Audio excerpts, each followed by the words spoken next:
Welcome to the Sellernomics Podcast, where we share valuable tips and information in the Amazon and e-commerce space. Each week, we deliver the best interviews with some of the top Amazon personalities in the industry to help you grow your business. Today's episode is brought to you by GETIDA, the global leader in FBA auditing and reimbursements. Get $400 in free FBA reimbursements at getida.com/sellernomics. And now, here are your hosts, Rob Stanley and Lisa Kinski. Hey everybody, welcome to today's episode of Sellernomics. My name is Lisa Kinski. I'm joined by Rob Stanley. And today we have a really exciting discussion, again, about sourcing. We actually just recently spoke with Steven Selikoff about the upcoming Canton Fair. So this kind of goes hand in hand. We are chatting with Yulia Blinova from Zignify about top cost-saving tips for Amazon sellers when sourcing products. And we're going to be talking about China versus going outside of China. So let's jump straight into it. Yulia, how are you, dear? I'm very good. Thank you very much. And thank you guys for having me. Rob, you need to smile more, like on the the starting point, such big smiles. Thank you guys. Absolutely. Pleasure being one of your Amazon expert guests. We're so happy to have you. Thank you for being here. So let's just go ahead and jump straight into it, right? So I think at the beginning of, maybe not the beginning of COVID, when I came into e-com and supply chain in July of 2020, there was this big conversation about China plus one, diversifying your sourcing destinations to countries outside of China in addition to. Is China still the best country to source from in terms of cost and efficiencies? It hasn't been for a while, to be open and honest, even before COVID. And a lot of people don't actually realize it because the only thing that we hear from a lot of experts from a lot of different teaching programs, Amazon, dropship, and e-commerce is start with China because it's the cheapest, fastest, lowest MOQ. But honestly, this hasn't been the case for a while. If you're going, let's say, for textiles or for sports equipment, you can as easily go to Pakistan. They will have price that will be even a little bit lower than China and MOQs that are lower than China because those guys really want to stand out and they want to take away the business from China. At least a small percentage will do them very good. So in this case, no, China, I'm not saying don't source from China, don't get me wrong. One of our brands that we still source from China, but we're trying to diversify it currently to India, Pakistan, Germany, and Turkey, right? With all of the products and SKUs that we have. However, the second brand that we launched for ourselves, this is all made in Germany. And we did this on purpose. And this was before COVID started, but we wanted to make sure that we have even better control over the supply chain and that we have it close to home and that we can sell our products for more expensive and that the Germans will buy made in Germany and Americans will buy made in Germany and the rest of the people as well, because made in Germany goods are the best. Well, used to be, right? So to answer your question, China can still be the best country, but it depends on the product. Yeah. Yeah, okay. Absolutely. And so a question for you, and I don't mean this to be just a real, because there's probably a big answer to this, but can you share some of the most cost-effective strategies when sourcing products? And like I said, I know that's kind of a big question, but just focus in on a few that you kind of seen. Yeah, I can focus on the few that I have seen personally when I was doing sourcing, because I still talk to the manufacturers when I have that itch in me, when I need to not scream at someone. Again, this is one of the first things. Do not scream at your manufacturers. Do not be aggressive. Please remember that there is a human on the other side. And this is what you need to do. You need to connect with your manufacturers on the human level. It doesn't matter whether you're talking to a person from China, from Mexico, from Nepal, Timbuktu, Guatemala, it doesn't matter. You need to connect with those people on a personal level. And this is actually one of the negotiation strategies that we use. Before you start negotiating and getting kind of your product in, first thing, you need to identify where the heck can you actually manufacture your product, right? And a lot of people, they come in with this and they say, oh my God, how can I find out where can I manufacture a wooden table?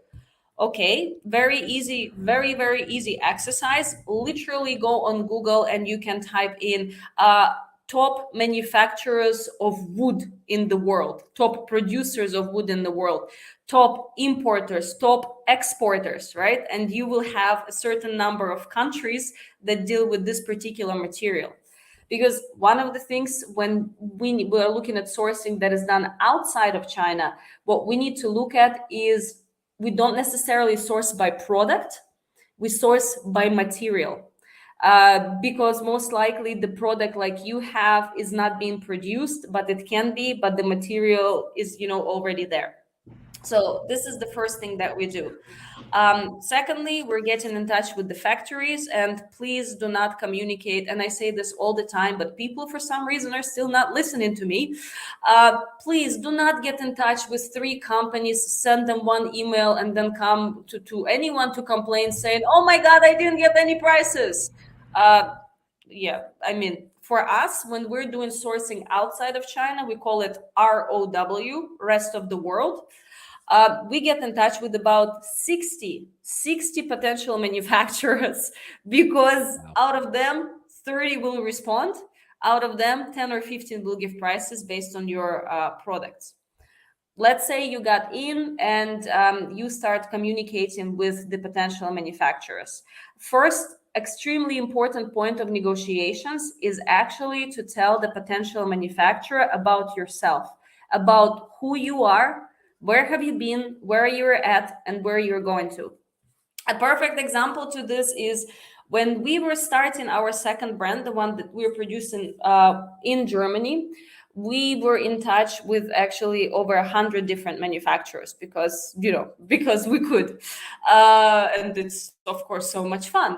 And we found one manufacturer, we got the samples, everything was great.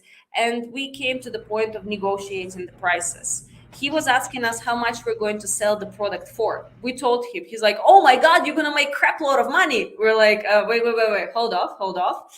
Now it's time to tell you about who we are, how much market we can potentially take, and how much money we're actually going to be making.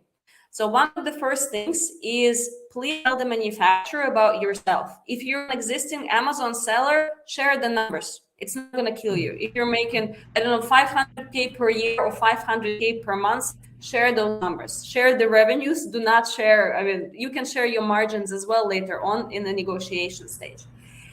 A lot of manufacturers, especially outside of China, they don't understand that people can make money on Amazon, that people can make money in e-commerce and in drop shipping. They think, I can sell on Amazon.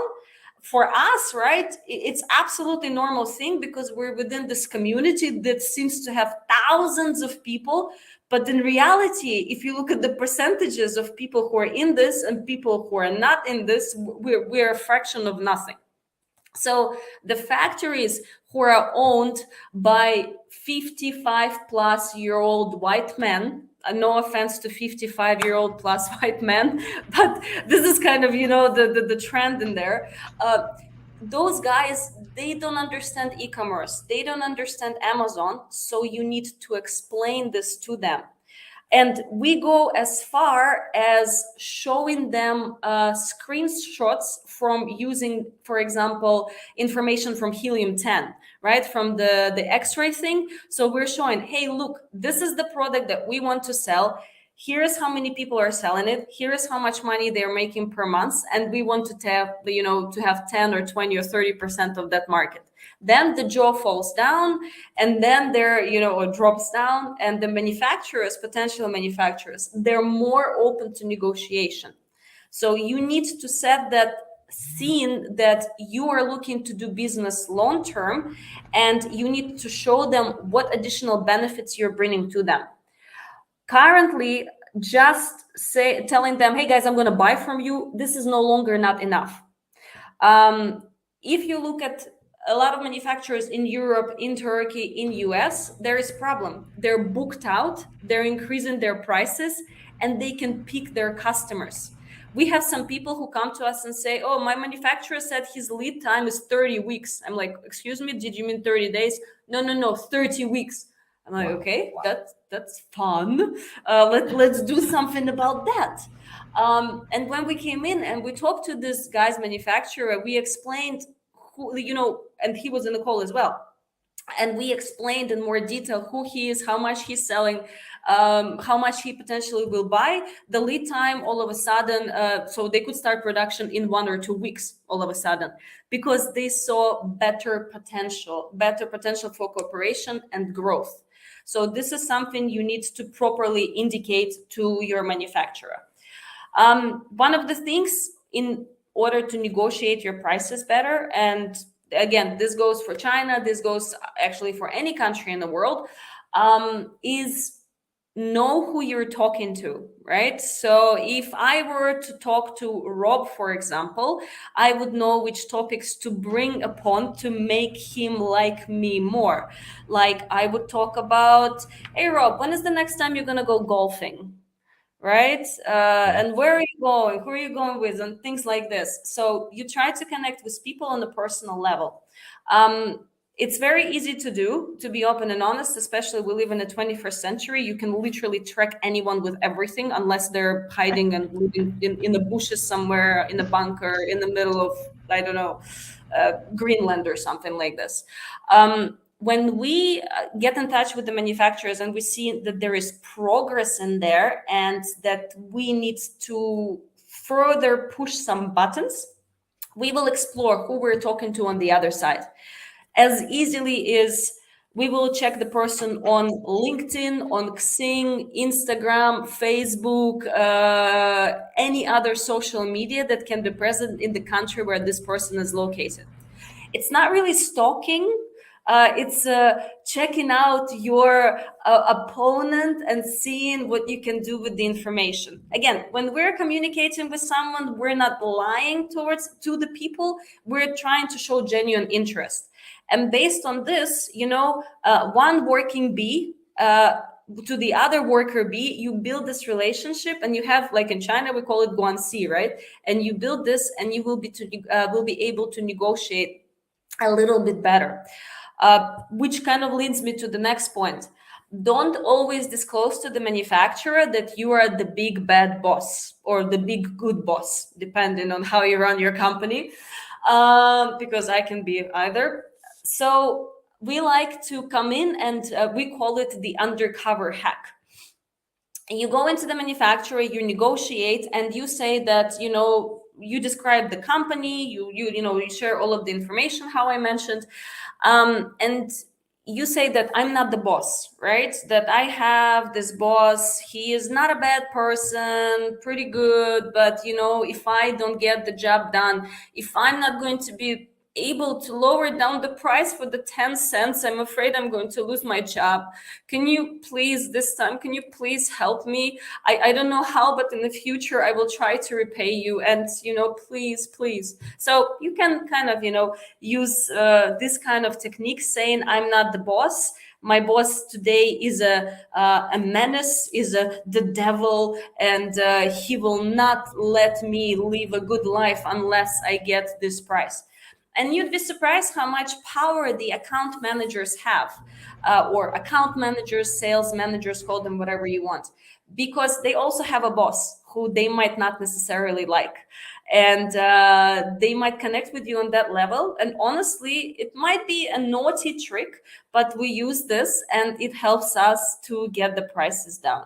So, these are some of the tricks that we're using.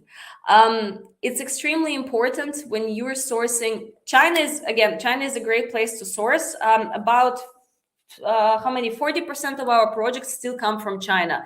60 are outside of China because people are trying to diversify their supply chain. First, due to COVID. Secondly, now due to political situation. And I just read on the news today, one of the prime ministers from Taiwan is flying somewhere abroad, and they're going to have a stopover in the US. So, now we're going to have the next stage of the, very unfortunate situation. So one of the important things is to understand the culture, and people really underestimate it when they're trying to do negotiations. I think anyone who has done sourcing in China has heard such things as, "Hello, dear, how are you today?" So like kind of something that we in the more Western world are not used to in terms of communication. Like for me, going to US, everyone is so emotional. When I meet Americans, like everyone is so super hyper emotional in comparison to me, a Russian person who is kind of closed off inside, and everyone's so happy and complimenting each other. We were in the airport, and a woman came into the train thingy, and she's like, so another woman, she's like, "Oh my God, I love your pants and your shoes are amazing." I'm like, are they together? Nope, they're not. And we need to be aware of such things. In China, a wonderful example as well of knowing about the cultures and not being offended and understand how they work. I have a friend in China. I am a godmother to his kid. The kid is like 12 years old by now. And one time we went into their apartment in Beijing, and he's like, "Oh, Yulia, you got fat." I'm like, "Okay, that's nice. Thank you very much." As a person who has been living in China for 9 years and grew up on the border with China, I was perfectly fine with this. I still had not a very nice feeling, but And a few weeks ago, literally on my LinkedIn, I had a post on my LinkedIn, and under my post, he wrote, "Yulia, you lost weight." I'm like, okay, this is LinkedIn, right? This is not Facebook. This is not WeChat, Weibo, or something like this. This is something absolutely different. So those things we need to accept. We need to accept that in Mexico, most of the people do not speak English. To the contrary, what American cinema wants us to think, that everyone speaks English. That people in India take very long breaks, as well as people in Mexico and in Spain. So we need to be aware of those cultural differences. We need to be aware that people not everywhere speak English. So for us, that's relatively easy. We speak over 20 languages on the team. But when we see people who are doing sourcing on their own, one of our suggestions is, when you found someone and you're dealing with negotiations and you're getting to the point of placing an order for mass production, of doing quality control before shipping, of arranging for shipping, find a person who can, if you don't speak the language, find a translator, find a person who can be helpful for you. You can go on Fiverr, you can go on Upwork. There are tons of places where you can hire a person on kind of a per hourly basis. So this is definitely something extremely important. One of the major things is, in diversifying your supply chain, is making sure that you are in direct contact with the factory. You can work through sourcing agents or sourcing agencies. That's perfectly fine. I am absolute horrible loser in marketing. So that's why I don't do it. I hire people who will do this. However, I can do sourcing, I can do talking. So I focus on my top capabilities and experiences and expertise. And I use that, and I don't waste my time on doing something I can't, even though I know a little bit about it still. So a lot of people, they are afraid of doing that because they think they will waste the money. So I don't think this to be true, but everyone needs to get to that point, right? The same like with GETIDA, you guys do reimbursements. My husband, I know people who still sit there and do reimbursements on their own. I'm like, shouldn't you be focused on actually doing sales and bringing in a lot of money and diversifying your sales channels and bringing in more products, right? So, but I think everyone needs to get to that point. In any case, with supply chain, diversification is extremely important for many different reasons. And it's not only political, but it is also for cost optimization. I give you a wonderful example of a customer that we had who was working through an agent. So it was an agent. A lot of agencies, they work on the percentage, right? So they take maybe base plus percentage on every order, and you have to place an order through them. So our customer was working with an agency or with the lady as such, And they wanted to get indirect, the quality of the product started to deteriorate, and the customer wanted to get directly in touch with the factory. The agent resisted it at any level point with every fiber of her being. So we came in and we started talking to the agent. One of the most wonderful things that I ever heard, we said, we need to go to the factory. We need to look at their tooling. And the factory was located in China. We needed to look at the tooling to do quality control, talk to the engineers, adjust mass production, etc., etc. The agent said, you can't go there because you can only get there by bicycle. Okay. I'm like, that's not a problem. We have bicycles. We can go. I like outdoors and all of that stuff. And plus, we can ride a motorcycle, not a problem. So we ended up finding through different import-export records, we ended up finding the actual manufacturer. And what we found out, that not only the agent received the commission on every order, but the price was almost $1 more expensive than what it could have been. Yep. And the customer in the last year, he purchased 500,000 pieces of the particular product. So the agent got, in addition to her commission, which I don't know how much it was, she got 500K just for herself. I mean, this is not bad, right? So, and we found out the information pretty fast. Within 3 hours, we already knew who the factory was, and we were talking to them, and we got the prices, and then we managed to improve the product, etc., etc. But then this particular company, let's say they're selling the garlic press, right? The famous garlic press. They're selling the garlic press in the USA, and due to what the product is, the new import taxes will be imposed on that particular product. So for us, it was also important to diversify. So we went to India and we went to Mexico. We found manufacturers in both of the countries that were at similar price point as they were in China. So not only the diversification of the supply chain helped with keeping the price on the same level as the purchasing price in China, but the landed cost became cheaper because the import tax in comparison India and Mexico, right, or versus China, for Mexico, this particular product has import tax of 0. So, you're saving literally like 25%, plus you're saving on the shipping cost, shipping time. You have higher liquidity because from the moment you place an order to the moment you can start selling the product, it's about 4 weeks versus 8 or 9 weeks, right, in comparison to China. So this is extremely important and something that people should consider. Supply chain.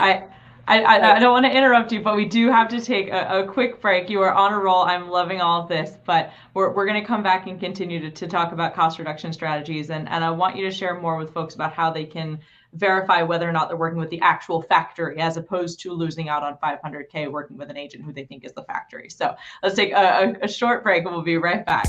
Today's episode is brought to you by GETIDA, the global leader in FBA auditing and reimbursements. Get $400 in free FBA reimbursements at GETIDA.com/Sellernomics. All right, you guys, be sure to head over to GETIDA.com/Sellernomics to get that first 400 in FBA reimbursements free. Yulia, keep going, dear. Sorry, we just have to sneak those in and let everybody take a drink of water. Offer as well. My husband, we're using GETIDA as well for our Amazon reimbursement, so I'm all up for it. Look, it's relatively easy to find out. So you have several different types of people who you can potentially work with. You have sourcing agents or agencies. I'll put them kind of in one column. Then you have trading companies and you have manufacturers. Sourcing agencies and agents are pretty easy to spot. You can ask them if you can visit the factory. You can ask them that you want to talk to the big Laoban, to the big boss, to the, of the fact, the big cheese, that you want to communicate and you want to establish that connection with the factory. If you see that there is resistance coming from the person that you are communicating with, most likely the person is an agent or working for an agency, right? Because they don't want to share the contact, because they don't want to lose their commission. I can honestly fully understand them. And I know some people who work with the agents, and they said, guys, we will continue working with you. We will continue placing the orders through you, but we still need to talk to the manufacturers, because the way we're communicating, the process is very slow, different time zones, because the person in Asia is still a person in Asia, whilst you're in US, God knows how many hours difference you have. Second, you have the trading companies. Honestly, before you start working with any company, I mean, you can start getting quotations and things like this. Again, it doesn't matter if it's China or rest of the world. You can start getting quotations, but you also, at some point, if you decide to order samples from them, I suggest you request their registration certification, right? Again, doesn't matter which country they're in. And I understand you might not be able to read Arabic, Chinese, Spanish, or something like this, but let's be open and honest. Even with Google Translate, you can take a picture and it will translate for you, or you hire a person on Upwork for 20, 50, $100, they will give you a translation. So when you ask for those certification of registration, and honestly, this is also a public information. If you know how to find it, it's out there. You will see how the company is registered, because the company can be whether a manufacturer or a trading company or both, right? So none of those things are really bad. Depending on what you're looking to purchase, if what you're looking to private label or develop, either of three options can be a good option for you.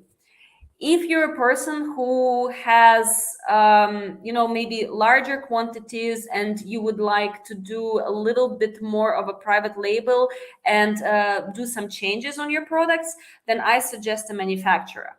If you're a person from 5 years ago who thinks you can buy a product for $5, sell it for $20 and make millions on Amazon, I suggest a trading company. Those guys, they have different types of stock available. They have connection to a lot of factories.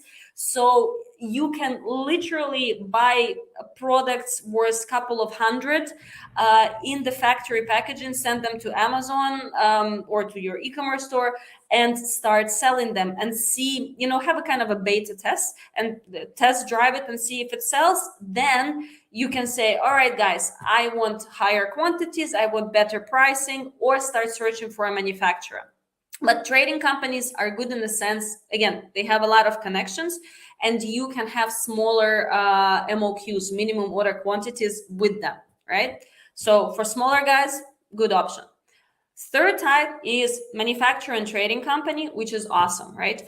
Trading companies, they have import-export license usually, or they can only have sometimes only one of them because they don't import anything into the country, but they export something out of China, which is great because then they have the control over what is happening and they're not using third-party company certification and license, export license to export your products, right?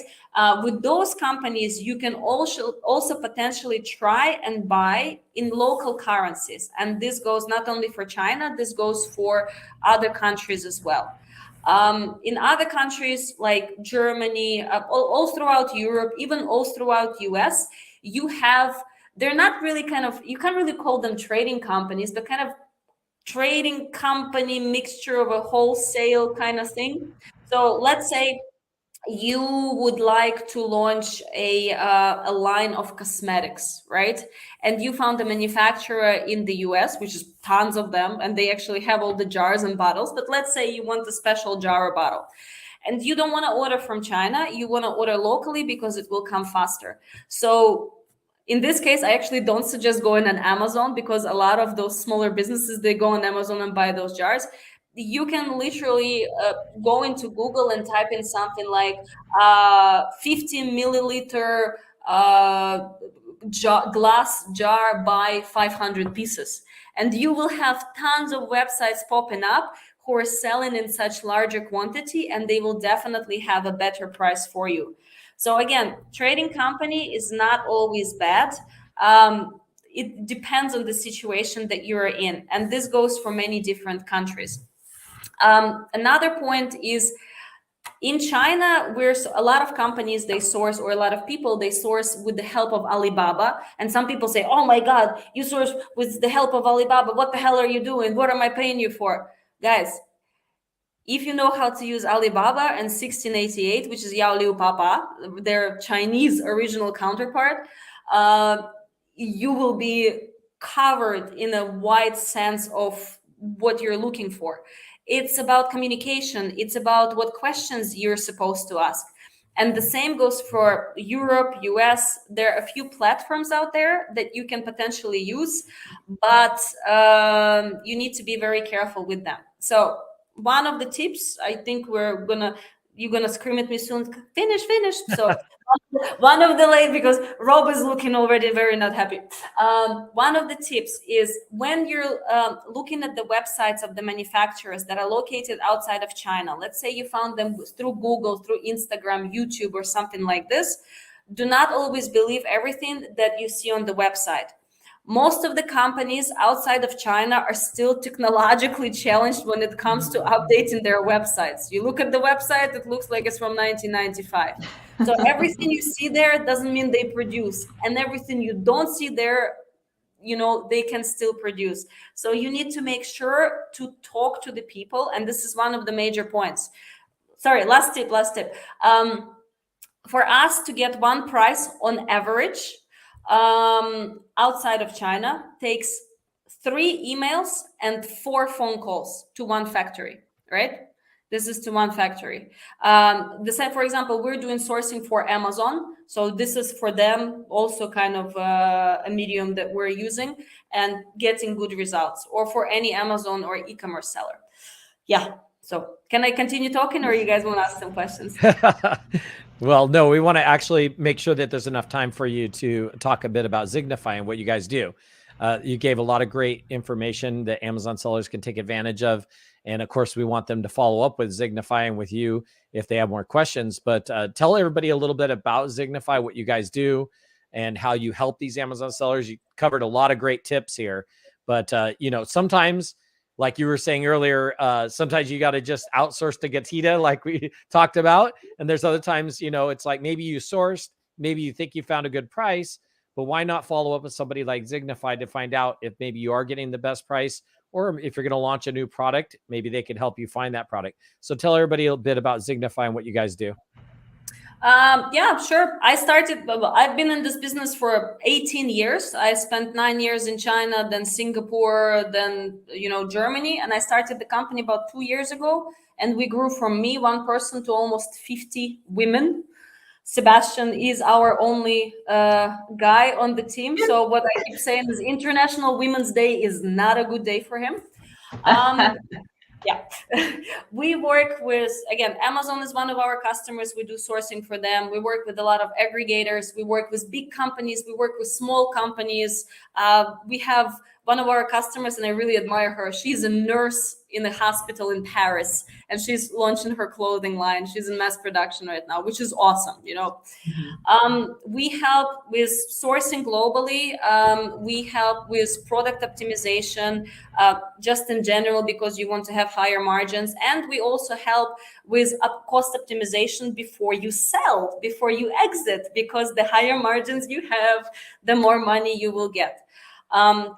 We work all across the globe, and this is what I suggest to people as well. Look at it from a very different perspective. Like, what is your product? Where are you selling? Which countries? And what marketing USPs you have? Based on this, you can identify the country, or that's what we do, identify the country that is the best for your specific sourcing needs. It's not always China. It's not always Mexico, India, etc., etc. There are tons of opportunities out there, and people are starting to realize it. So those people who will optimize their supply chain, they will have an upper hand, and they will definitely be ahead of the people who are just sticking in one spot and like, no, it's okay for now, until the next corona, until the next Nancy Pelosi flight, etc.